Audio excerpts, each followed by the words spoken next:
aya opat godaan anu bisa ngahambat karena nikmatna ngajalankeun ibadah ka Allah Subhanahu wa taala. Salah sahijina nyaeta dunia, anu kadua nyaeta makhluk, anu katilu nyaeta setan, anu kaopat nyaeta nafsu. Qala Nabi sallallahu alaihi wasallam, laisa khairukum man taraka dunya li akhirati walal akhirata dunya, walakin khairukum man akhadha min hadihi wa hada. Jadi lain pang alus-alusna cenanya di antara aranjeun kabeh teh jalma anu ninggalkeun kana urusan dunia kana urusan akhirat. Jeung lain pang alus-alusna di antara aranjeun kabeh anu ninggalkeun akhirat kana urusan dunia. Walakin khairukum jeung tapi anu pang alus-alusna di antara aranjeun kabeh teh nyaeta jalma anu ngadapatkeun tina ieu dunia jeung pikeun akhirat. Nah, maksud hadis ieu nyaeta urang ninggalkeun kahirupan dunia keur fokus kana kahirupan akhirat. Teu dibilang alus. Terus ayeuna urang mentingkeun urusan akhirat tapi kana tolerkeun dunia. Eta ge lain perkara alus, tapi anu alus mah nyaeta hiji jalma anu mencari dunia keur bakal ka akhirat. Tah eta disebutna jalma anu alus. Soalna pan ari urang mah tos kalebetna syariat ya, menjalankan syariat. Amun syariat mah orang berarti segala rupa harus dikasab, harus dicari dulu gitu, diikhtiaran lah intinya. Karena ya syariat, tarekat, hakikat, ma'rifat. Nah, jadi ya orang mah kan termasukna syariat gitu. Berarti segala sesuatu ge kudu dijalani gitu ya, diikhtiaran. Beda di sareng anu tarekat, anu hakikat jeung ma'rifat mah sanes deui carana eta mah ketingkatan para wali gitu ya. Keur ka urang mah biasa gitu. Hanya orang-orang anu terpilih gitu. Nah, I'mal lidunyaka ka'annaka ta'isu abadan wa amal li akhiratika ka'annaka tamutu godan. Jadi urang teh dina ieu menjalani kehidupan teh kudu berbuat anjeun teh pikeun dunia anjeun teh seolah-olah anjeun teh bakal hirup langgeng. Wa amal akhiratika kana kata mutu godan jeung kudu berbuat anjeun pikeun akhirat anjeun teh seolah-olah anjeun teh maut poe isukan. Jadi kudu diseimbangkeun gitu. Kumaha carana ieu dunia teh teu ngajadikeun penghambat jang kana ngalaksanakeun ibadah urang ka Allah. Seandainya urang berbuat kasab ikhtiar diniatan ku urang dina ngajalani kehidupan sehari-hari teh diniatan ibadah, maka eta dunia teu ngajadikeun halang kana nikmatna ibadah. Kusabab dina ngajalani kehidupan dina mencari dunia oge urang niat ibadah. Soalna naon dicari ke orang teh yang bakal di akhirat ya. Tapi orang mah tibalik, seharusnya orang teneangan dunia teh jang bekal ibadah, tapi anu terjadi dina diri si hamba ketika anjeunna beribadah ka Allah anu aya dina hatena dunia. Jadi dibalik.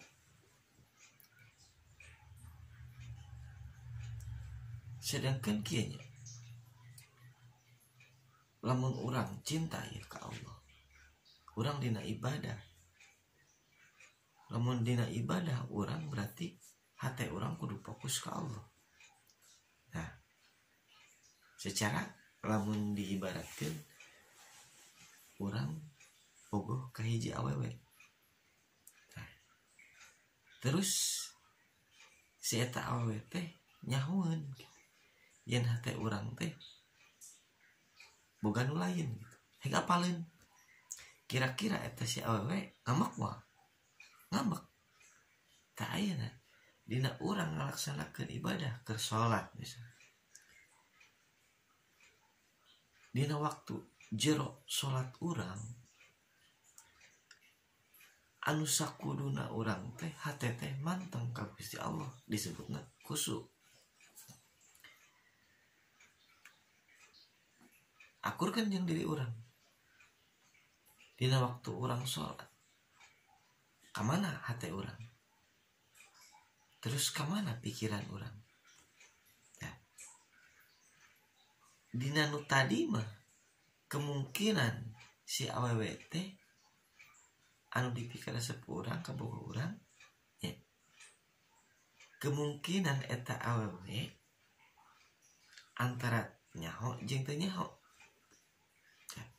Sedangkan dina ibadah urang ka Allah mah Allah geus yakin nyaho naon wae dina hate urang, naon wae dina pikiran urang, dina waktu salat urang, dina waktu ibadah urang ka Allah, Allah nyaho naon wae dina hate urang.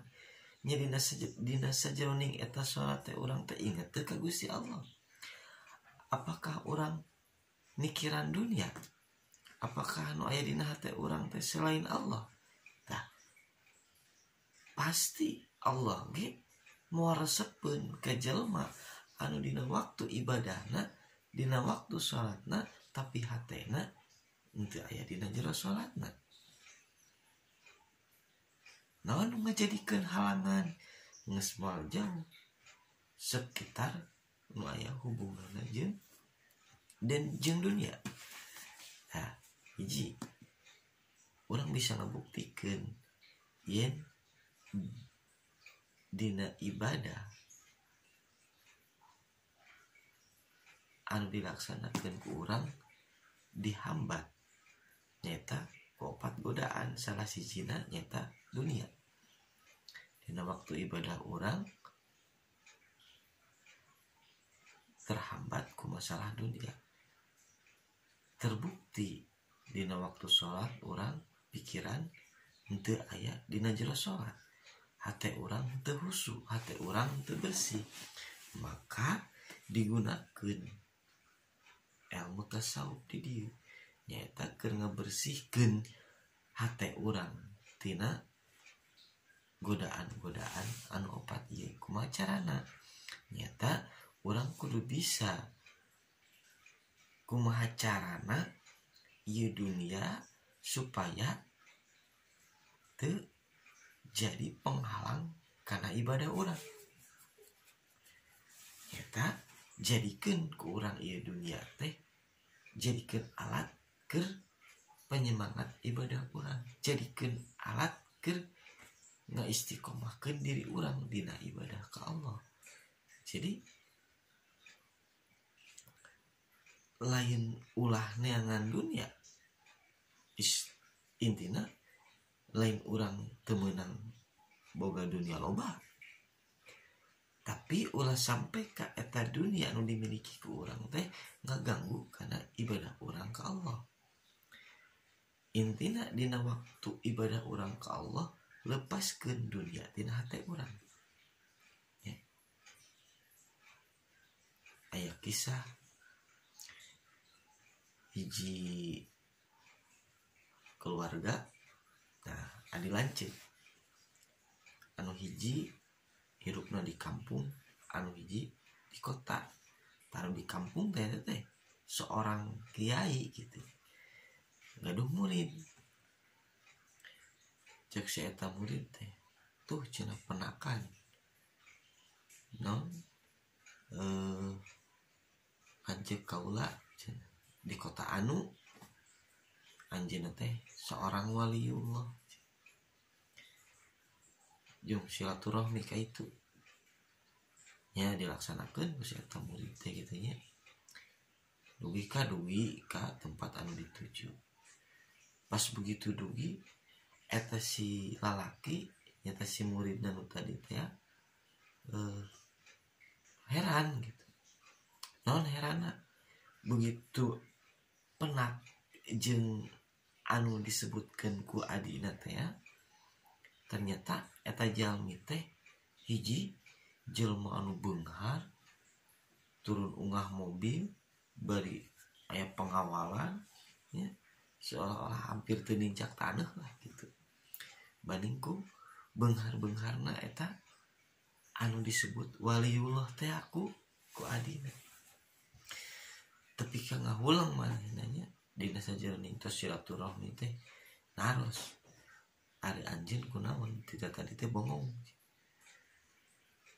Kaulah heran cenah ka pangresa saur rai pangresa teh waliullah cenah. Tapi naha seorang waliullah anu disebutkeun ku guru abdi di kampung tapi kehidupanna mewah sapertos kieu. Beda jeung guru kaula anu di kampung. Padahal lamun secara logika guru kaula leuwih pantes gitu disebut waliullah. Kusabab naon? Hiji jamina teu berlebih-lebihan. Kaduana dina ibadahna sae upami di bandingkeun sareng pangusaha mah asa patebih. Tah nya dijawab ku eta seorang waliullah teh. Oh gitu. Jadi kieu adik kaula nu di kampung anjeunna teu boga nanaon, ahli ibadah nganaon anjeunna masih keneh hubud dunia. Naon make disebut hubud dunia? Dina hatena masih keneh loba kahayang anu berhubungan jeung dunia, tapi ka eta dunia teh kaganggu kana ibadah manehna. Ka eta nu jadi alasan. Sedengkeun kaula mah boga mobil jeung segala rupa non nu aya di pibanda nyata titipan ti Allah nu dititipkeun ka kaula. Henteu saeutik pun eta harta aya dina hate kaula. Jadi jelas lain urang ulah beunghar, lain urang ulah boga harta, lain urang ulah neangan dunia, tapi kumaha carana si dunia ulah aya dina hate urang. Jadi dina waktu urang ibadah teh henteu kaganggu ku eta dunia teh. Nah, kusabab kitu jadikeun setiap dunia nu aya dina diri urang teh jadikeun amal ibadah. Jadikeun amal ibadah engke bekal di akhirat. Bicarana sedekah jariah. Jieun keadaan ku eta dunia teh supaya eta dunia teh henteu nuntut ke di akhirat. Jadi urang hampang jeung ulah coba-coba neungeun eta dunia dina hate urang. Cekel dunia mah dina ieu tah.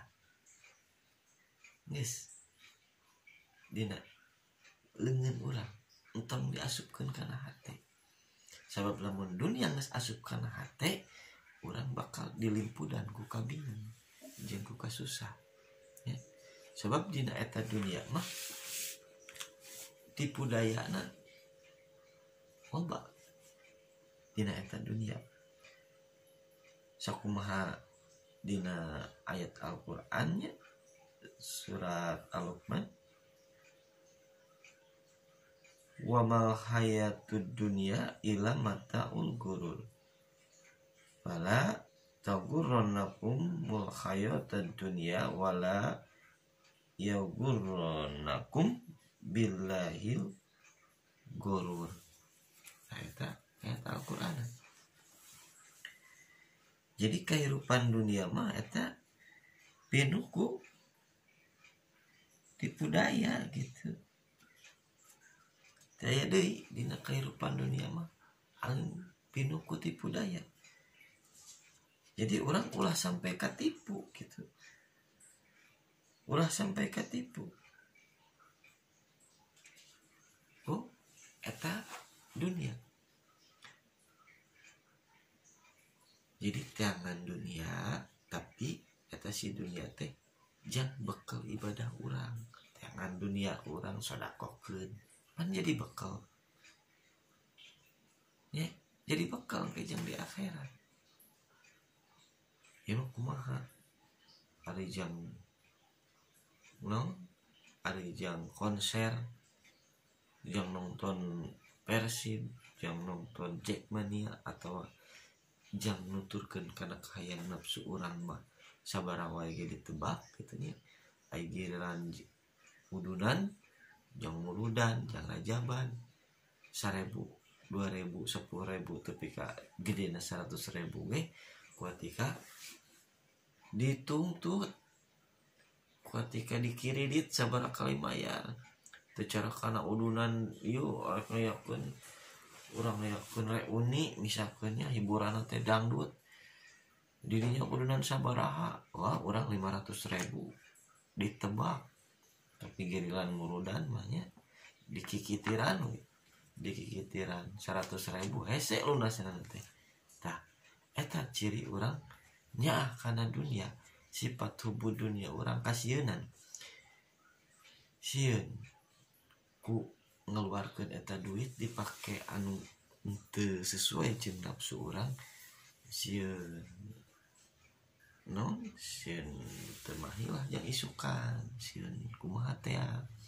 Tapi ketika urang ngabutuhkeun hiji dana yang anu eta dana teh sesuai jeung kahayang urang, walaupun eta teu sesuai jeung hukum, ku urang dikeluarkeun. Tah, eta dunia. Jadi usahakeun dina masalah dunia urang ieu urang kudu bisa ngaturna, jadikeun dunia jang bekal ibadah. Maka setiap dunia anu teu jadi teu manfaat keur akhirat, berarti eta dunia anu jadi penyebab penghalang tina kanikmatan ibadah urang.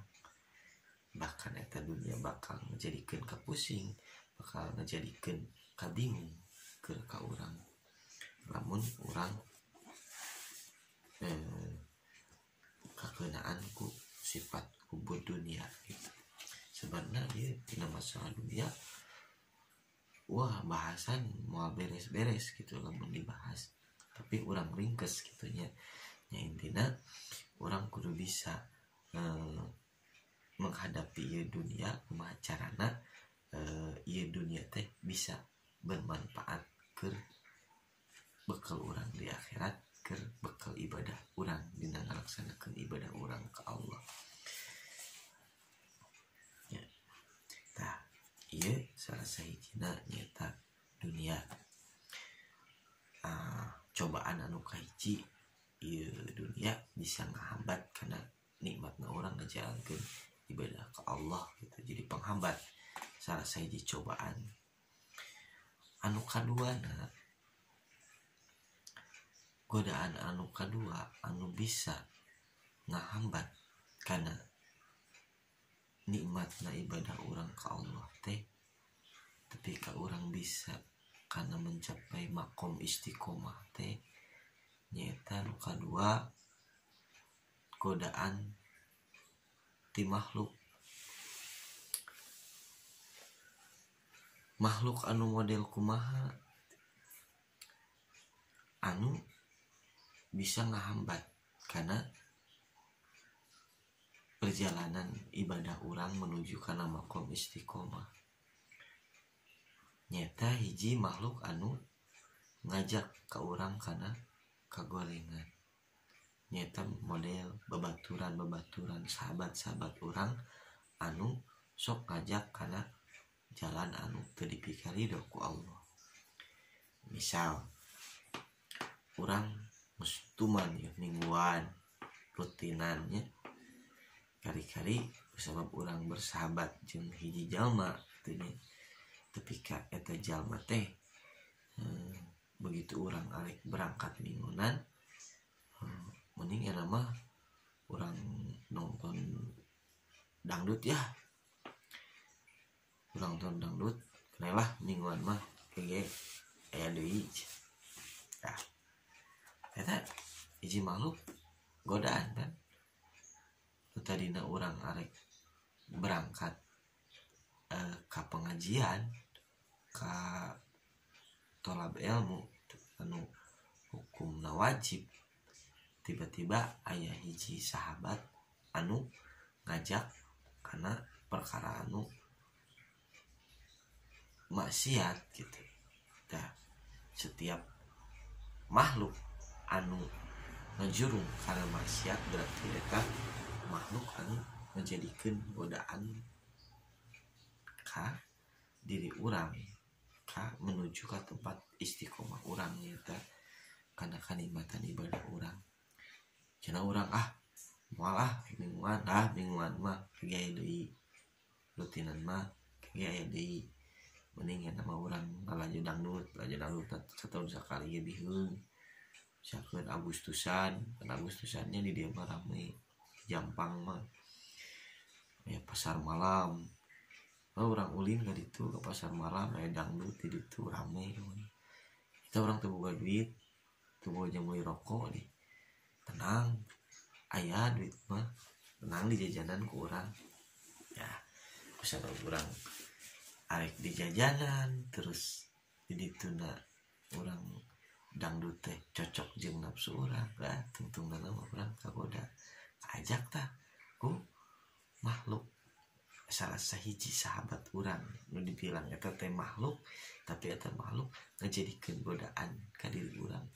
Kusabab urang geus dikagoda ku eta makhluk tungtungna urang leupas tina tempat anu tadina ku urang arek dituju nyata minggunan teh pengajian teh anu eta bisa ngaistiqomahkeun urang di mana orang bisa nikmat cicing didinya, bisa menangkan ketenangan didinya gitu.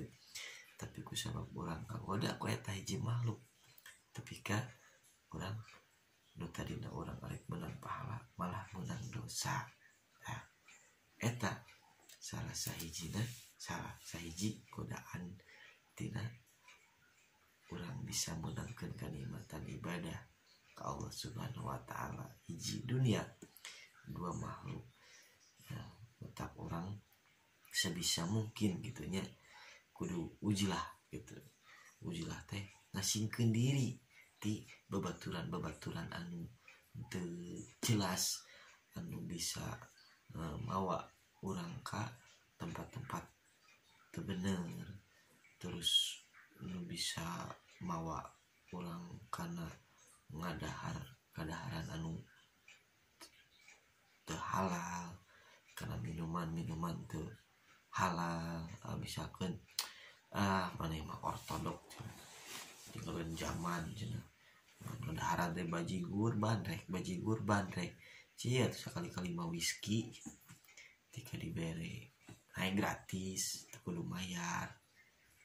merek ganja dengan coklat jeung coklat kita ieu isep mah cimeng ganja ya gaul atuh cenah wah gitu pan mahal cenah genah bro ngeplay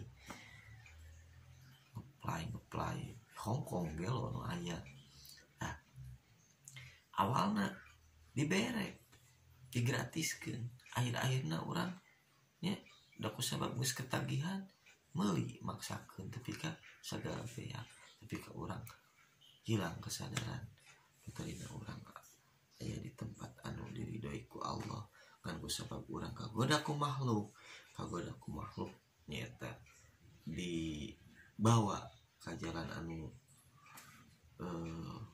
pinuh ku maksiat di mana maksiat tak bisa ngahambat kana nikmatna ibadah soalna hiji jalma anu geus pinuh ku dosa maka berat dirina arek menuju ka tempat-tempat anu suci gitu tempat-tempat anu dipikir ridho ku Allah kusabab dirina pinuh ku dosa mata kusabab gitu urang kudu bisa ngahindari gitu bisa ngelewati godaan tina dunia godaan ti makhluk gitu sebab ieu makhluk bisa ngajerumuskeun kana dosa gitu tapi tidak setiap makhluk bisa ngajerumuskeun setiap makhluk jadi godaan gitunya tapi kan ratana gitu mantap orang kudu diajar ujlah gitu diujilah teh ngasingkeun diri cicing we di imah kumaha we carana gitu nya lamun teu bisa ge ku sabab urang naon teh kaiket ku pagawean maka urang kudu diajar ujilah hate urang gitu sepikeun tina makhluk gitu walaupun urang aya dina riungan tapi tetep hate mah urang kudu loba dzikir ka Allah supaya urang tetep istiqomah hati orang tetap bersih gitu. Panamun orang dzikir ke Allah ingat orang ke Allah begitu aya nu ngajak nah Allah hati nolak secara otomatis gitu. Terus orang terus secara hati orang polos begitu aya nu ngajak ya orang terpikir dua kali hayu jeung hayu we tapi lamun orang tetap eling ke Allah maka dirinya bakal jadi pagar bakal jadi pondasi ke diri orang kekuatan iman nu aya dina diri orang kusabab orang terus dzikir ke Allah maka dirinya bisa ngahambat gitu bisa ngahadang karena eta ajakan-ajakan ti makhluk teh jeung godaan-godaan dunia anu aya di sekitaran orang gitu orang mau katipu ku harta orang mau katipu ku dunia gitunya maka ganggu ku makhluk nu aya di sekitar orang lamun orang terus tiasa ngabersihkeun hati orang tak ieu gunana tasawuf teh jadi jangan pembersihan diri gitu ya di samping orang belajar ilmu fikih di samping orang belajar ilmu tauhid orang perlu gitu diajar ilmu tasawuf nyata aja ngabersihkeun diri orang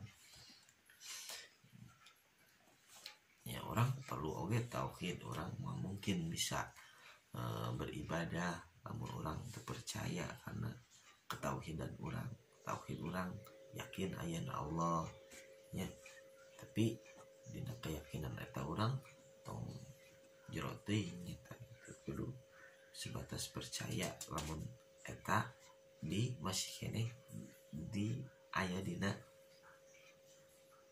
logika orang maka terus dalami lamun di luar logika orang ulah terlalu mendalami soal misalkan kumaha hayang nyaho rupana angin hayang nyaho rupa bentukna Allah kumaha da eta ulah terlalu bisi urang yang at-tauhid tarkut tauhid tauhid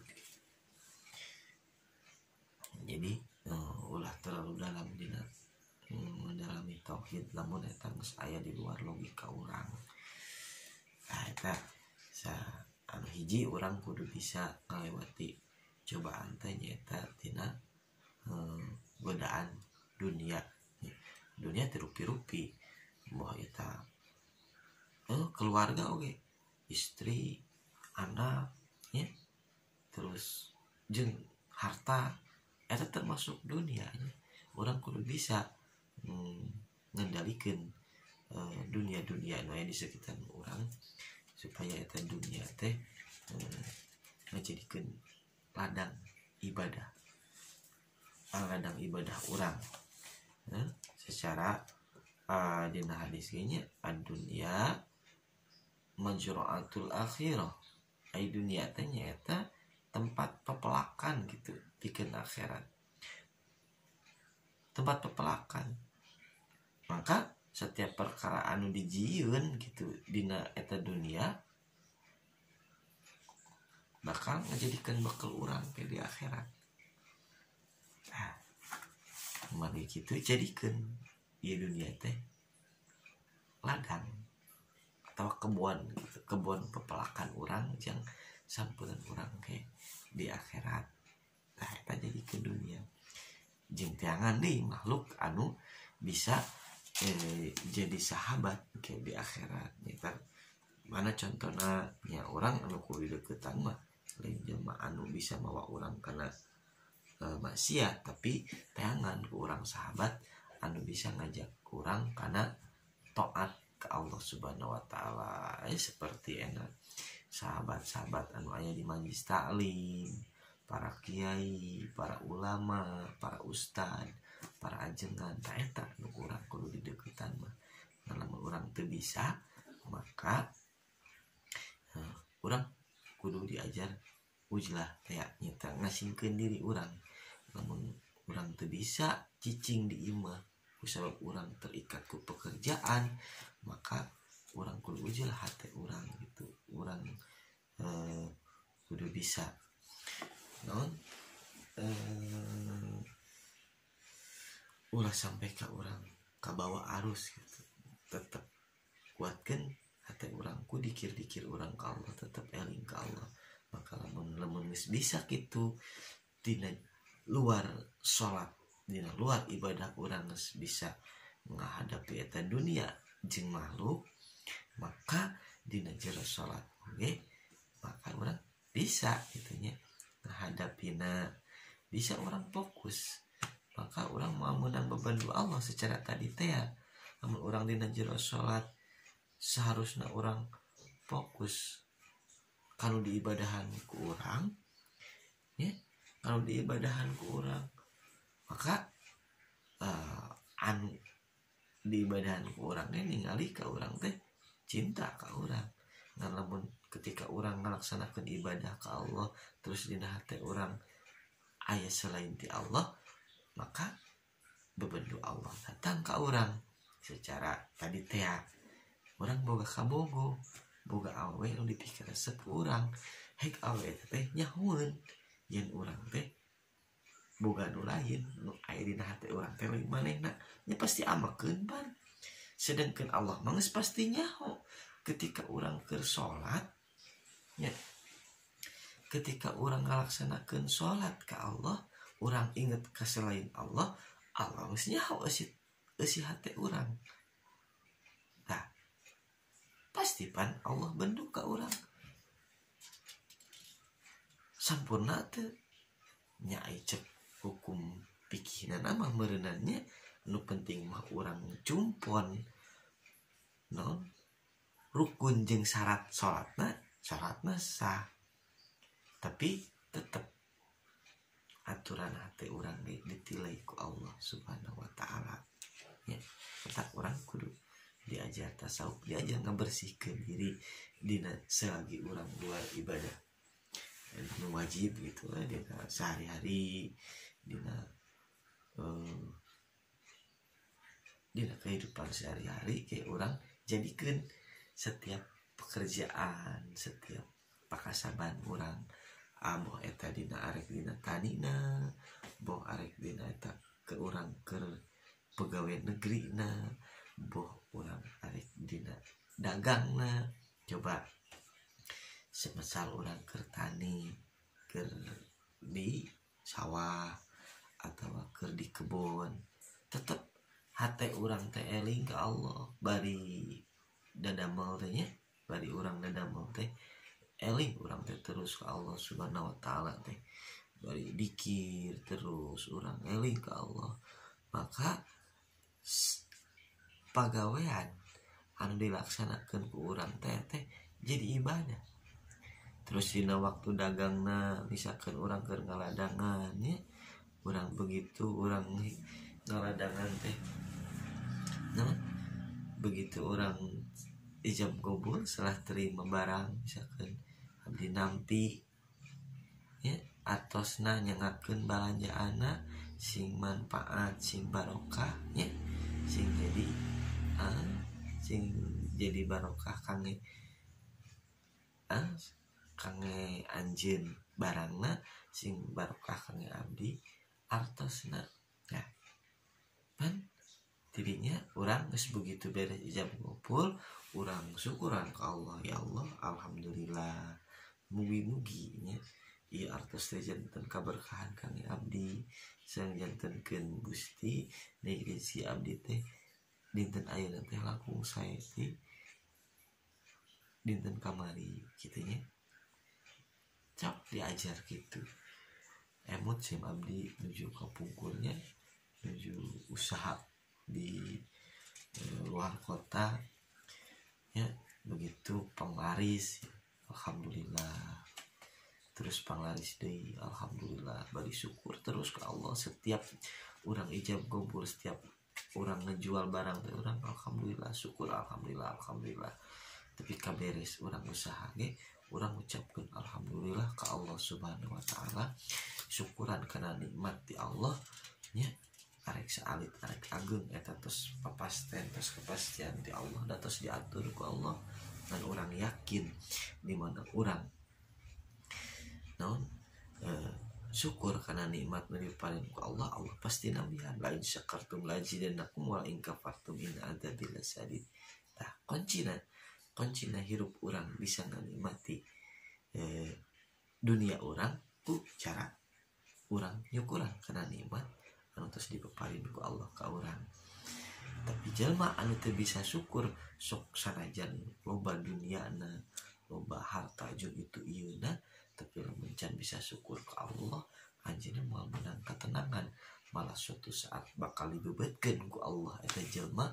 Lamun geus teu bisa syukur karena nikmat ti Allah, berarti naon nu dipimilih ku anjeunna, naon anu dititipkeun ku Allah ka anjeunna eta teh ngan saukur naon sungkunan istijrad teh. Kalau mun sungkunan gitu, maka eta duniana anu teu disyukuran eta bakal jadi kabeuberat manehna, bakal jadi azab kekeun manehna. Engke ku Allah bakal ditutugkeun. Secara ayeuna urang naik gunung di ayeuna ku Gusti Allah, engke lamun urang teu bisa bersyukur karena nikmat nu tos dipaparin ku Allah ka urang, maka ketika urang mencapai puncak paling tinggi, maka engke ku Allah dibebeutkeun sakalikeun ka handap.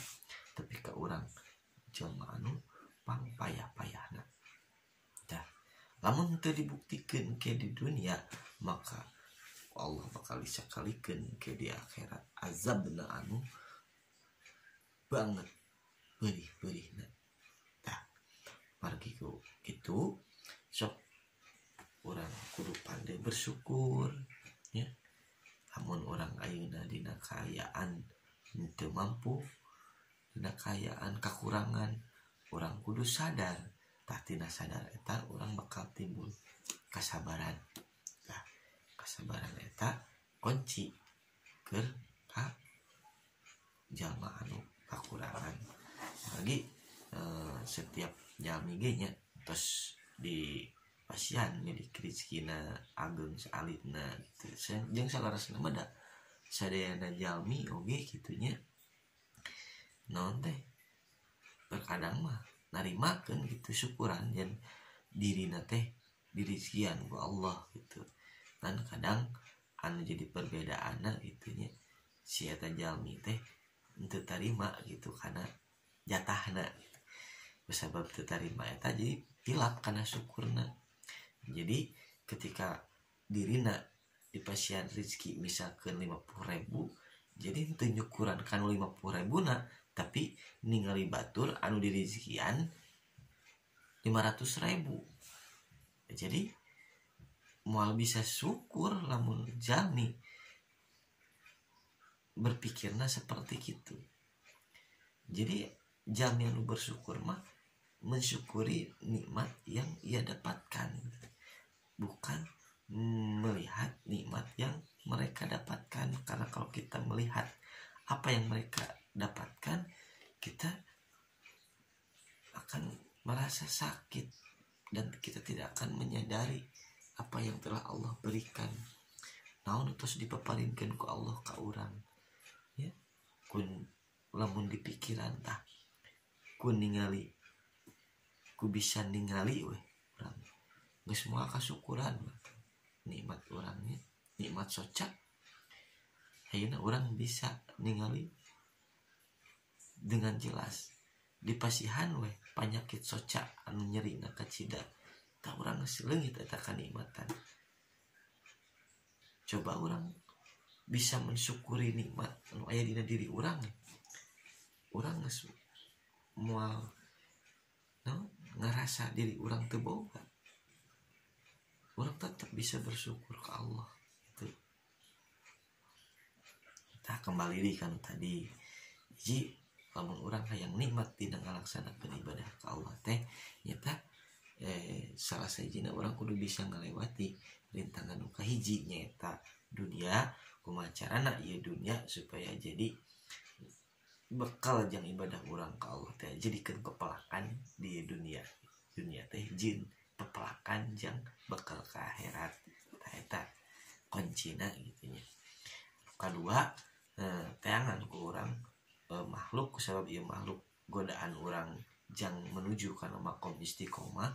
Jadi usahakeun urang bergaul jeung orang-orang anu bisa nyalametkeun, bisa siling sapaatan secara urang di majelis taklim, di tempat minggunan nya. Eta geus pasti gitu nya bakal silih tulungan ke di akhirat. Secara ayeuna di majelis taklim kan nya urang mau mungkin aya penceramah lamun henteu aya mustamina. Tangke teh si mustami berbuat suatu kebaikan karena ilmu dari ulama tersebut, tapi kasih mustami eta teh gara-gara mengamalkan ilmu yang diajarkan ku ulama eta, tapi dia jadi ahli surga. Sedangkan si ulama kita berbuat suatu kesalahan, tapi dia menjadi ahli neraka. Nah, oke, si eta ahli surga teh ku sabab asup neraka, aku sabab ngamalkeun ilmu ti si ulama, si ieu ge bisa nulungan ka ulama anu berbuat kesalahan teh. Nya sebaliknya para ulama mal mungkin bisa ngamalkeun ilmuna lamun teu aya santrina. Nah, jadi siling ieu. Terus ayeuna jalmi anu gaduh harta, tah nyata anu boga dunia teh ya. Gunakeun eta si harta teh jangan bantu karena perkembangan agama Allah. Disebutna naon? Muhibbin teh ya. Jadi muhibbin. Jadi para pecinta gitu ya. Muhibbin anu cinta karena perjuangan agama Allah. Tah tidinya maka kan hiji alimin, terus muta'alim, terus mustamiin, terus muhibbin. Oke, bakal silih tulungan anu opat eta teh di akhirat teh. Maka dina hiji majelis eta bisa dikatakan makhluk anu bisa ngajurung kana kalimatan ibadah. Anu bisa ku urang dijadikeun sahabat dunia akhirat. Lah seperti nu tadi. Nah, anu katiluna godaan teh nyaeta nafsu. Nafsu nu kaopat eta mah nya. Nu katiluna nyaeta syaiton. As-syaiton teh nyaeta musuh anu nyata keur jalma. Wa amma syaiton inna syaitona lakum adu fattakhiduhu aduun tuh. Jadi jelas. Jadi setan teh musuh anu nyata gitu. Anu nyata keur ka urang. Maka kudu dicegah. Urang kudu bisa merangan kana eta setan. Usab eta musuh nyata, maka urang kudu wajib diperangan gitu. Kumaha cara meranganna artinya bahkan tong boroning kasipatna urang jalma biasa. Bahkan Allah ngadauh gitunya ka Kangjeng Nabi gitu. Maqalallahu ta'ala li nabiyhi Muhammadin sallallahu. Jadi godaan anu katilu teh nyaeta setan. Da urang kudu bisa merangan karena ieu setan, sabab ieu setan teh musuh anu nyata keur ka urang. Musuh nu pang nyata-nyatana, bahkan manehna geus si setan eta iblis teh geus bersumpah di payun Allah bakal ngagoda ka anak cucu Adam, arek nyesatkeun ka anak cucu Adam. Ya kumaha carana urang merangan kana ieu setan. Bahkan Allah ge miwarang gitu ka Kangjeng Nabi supaya berlindung tina ieu setan dianjurkeun. Padahal Kangjeng Nabi pan dimaksum. Jadi maksud dimaksum teh gitu diraksa tina maksiat. Tapi Allah ngadauh gitu. Maqalallahu ta'ala li nabi Muhammadin wa qur rabbi a'udzubika min hamajati sayatin wa a'udzubika rabbi ayahdurun.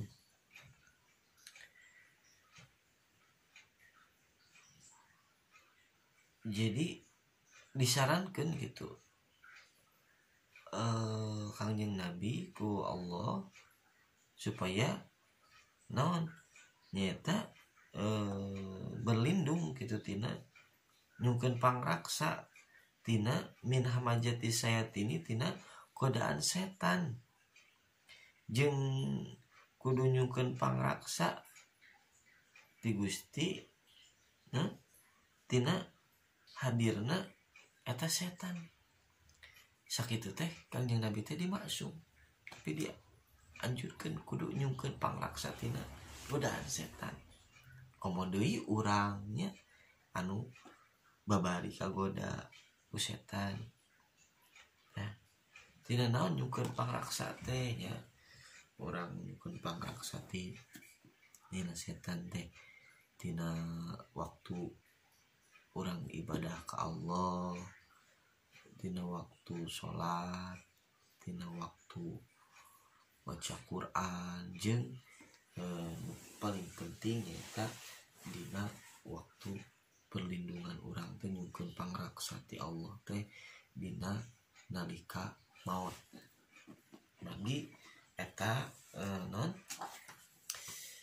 dina pirang-pirang tempat eta nyata dina waktu sholat, dina waktu maca Quran teh jeung dina waktu maut teh jadi eta teh jadi tempat waktu anu cek setan teh waktu anu strategis gitu. Mentak dina sholat urang minang inget kana dunia, terus inget kana perkara-perkara anu selain dina sholatnya eta berurusan lah nyata ku eta iwas-wisu teh pan diwaswaskeun teh ku setan, ditimbulkeun kawaswasan dina diri urang. Mentak disunatkeun geuning nya dina waktu sholat urang sok kedah baca surat Qul a'udzu birabbin nas, surat Anas, supaya orang terjaga gitu tina bisikan-bisikan setan jin jeung setan manusia. Namun urang bade netepana baca heula qul a'udzu birabbin nas malikin nas ilahin nas min syarri waswasil khannas alladzi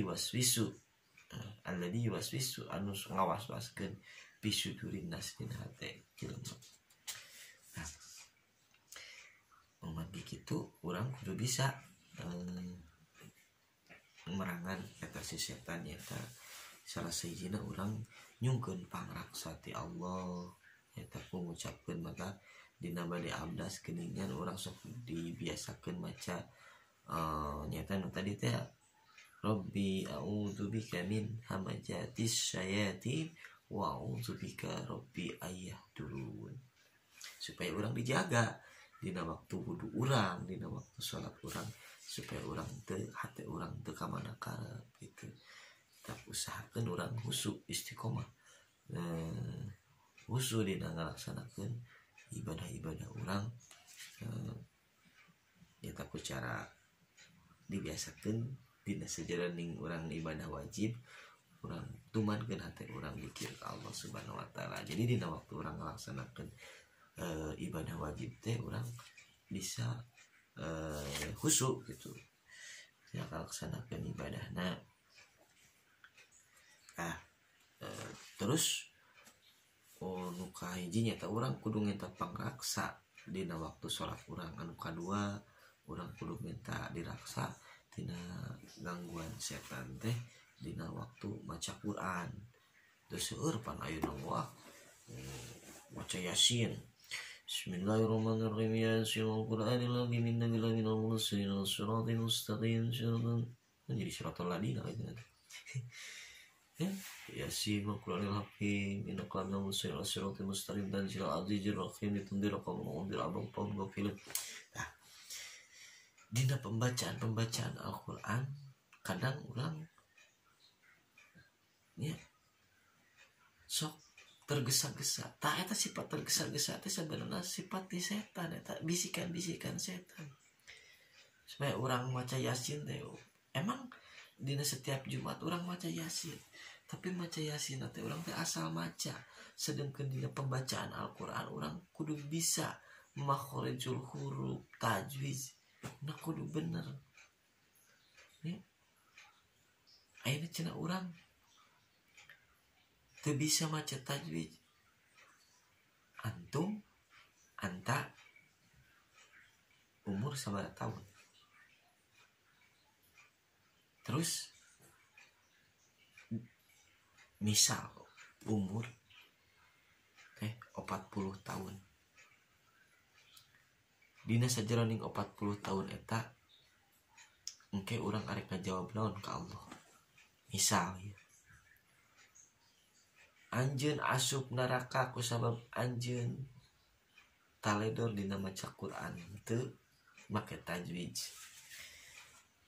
Kan urang meureun mimiti mah ngajawabnya Gusti abdi teh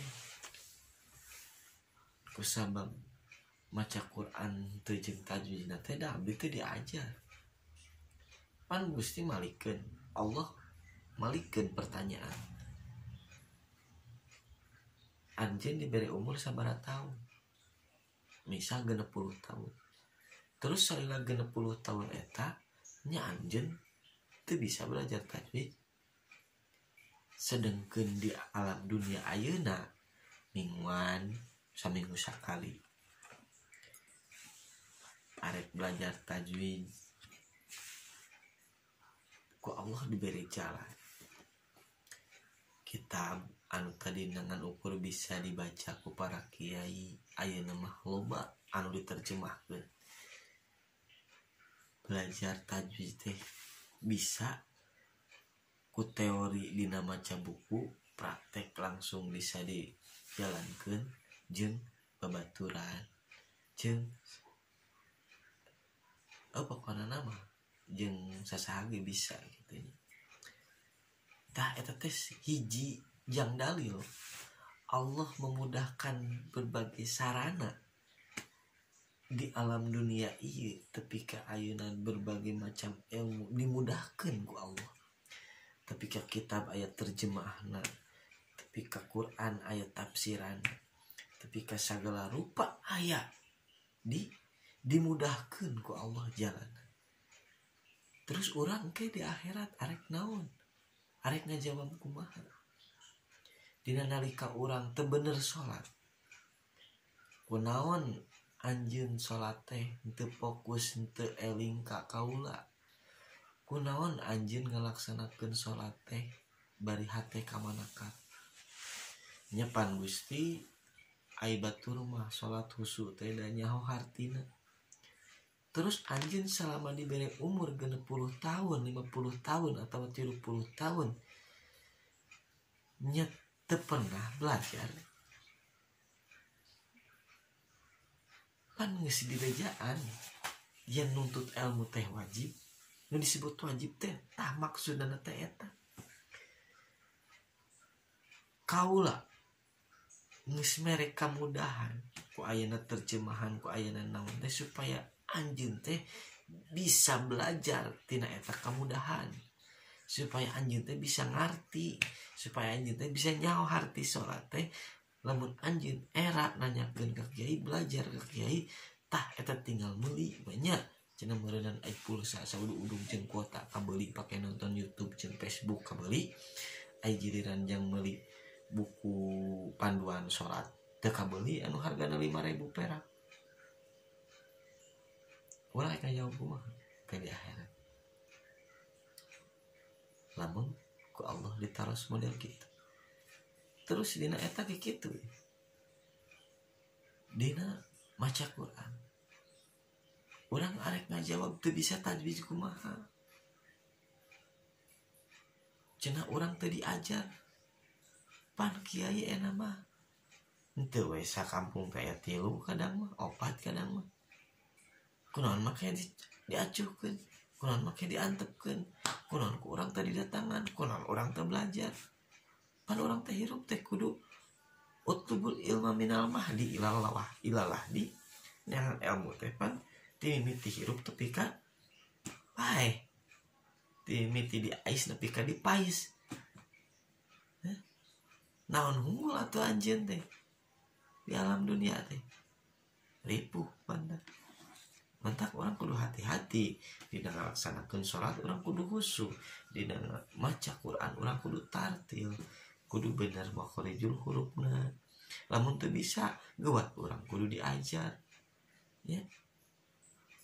Kitu mah sudah teu bisa mau maca Quran we. Anu maca Quran ge disiksa komo di utara maca Quran. Aing ge urang di alam kubur ketika urang ditanya man imam muka, urang akan jawab naon? Aing bisa ngajawab Al-Qur'an moal lamun urang tara maca Al-Qur'an. So, anu cacakan maca Quran ke dibebaskeun kana neraka ku sabab salah bacaana, ku sabab talbis iblis teh, ku sabab digoda ku setan supaya urang macana buru-buru gurung gusuh teh.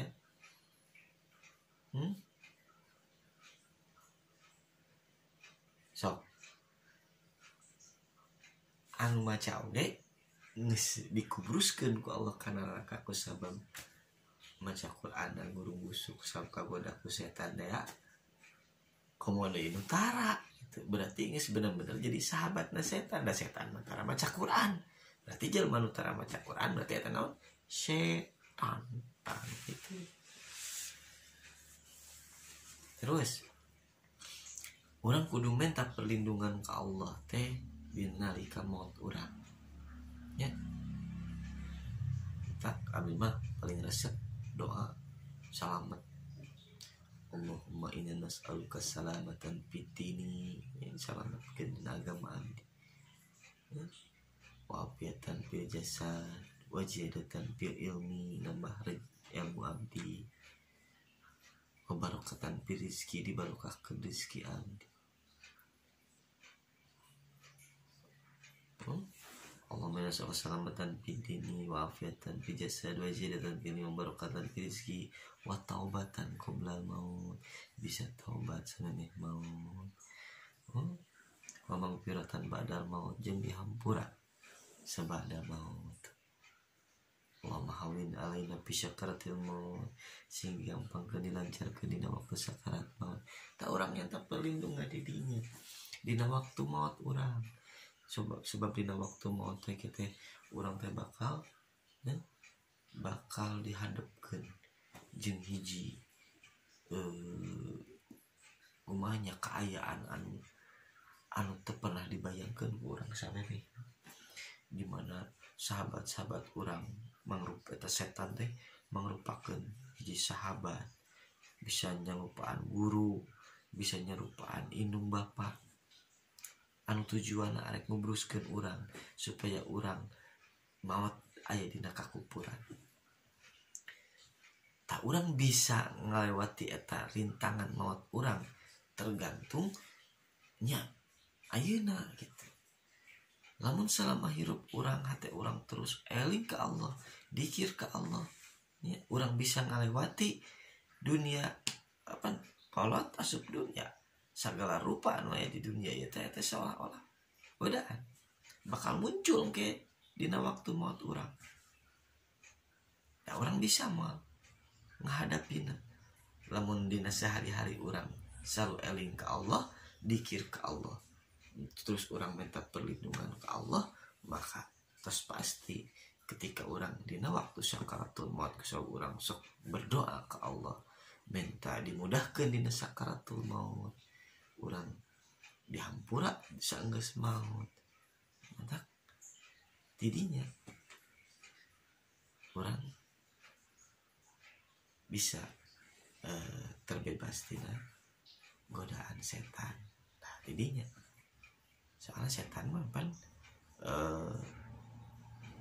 ngejurungna karena kagorengan ya. Sok ngajurung karena kagorengan setan mah itu pernah, tapi terkadang gitu nya ai setan sok non deh sok ngajak heula dituduhkeun gitu. Bisa boga 88 lawang kahadean teh nya dibukakeun ku setan teh nu ku abdi pernah dibahas dina video samemehna bahwa setan teh ngebogaan 88 lawang dibukakeun ku setan teh 88 lawang kahadean tujuanna supaya eta si jalma teh bisa dikubrus karena hiji lawang kagorengan ya. Secara nyata kusabab hati orang tuh bersih teh ya tadi namanya migawe kehadean terus tapi kusabab aya ditimbulkeun ku hiji lawang nyata kusifat penyakit hate anu berhubungan jeung penyakit hate teh ya.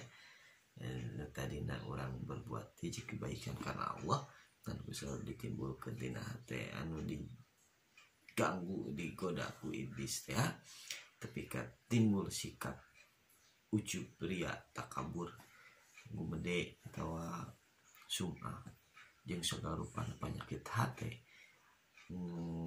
Tadina orang beramal segede gunung gitu bisa leungit eta pahala-pahala eta sabab tipu daya setan eta. Mataku gitu orang kudu bisa gitunya